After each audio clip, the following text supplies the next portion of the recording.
almost every homeowner has an assortment of fasteners and hardware just like this. You're right, Danny, but the problem with storing fasteners in an old shoe box or coffee can is, as you can see, it's a big mess and it's virtually impossible to find anything when you need to. Here's a much better idea.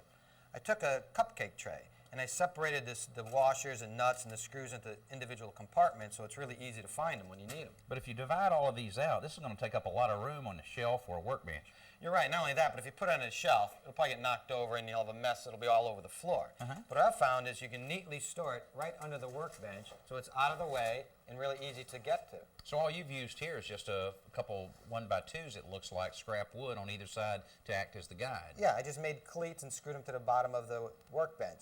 I took a couple of 1x2s, which are 2 foot long, and I measured the overhang on the side of the cupcake tray. I screwed the cleats together and I cut them in half to form 2 12-inch long cleats. Then I just screwed them to the underside of the table using a square to make sure they were perfectly parallel. Now, I guess you could really put a number of these if your workbench was long enough or big enough for your shelves to actually have several of them. Sure. In this case, I put it sideways, but if you turned it on end like this, you could see you could easily fit 2 or 3 just under this one workbench. And these are real inexpensive, too, aren't they? Just $1.50 at the discount store.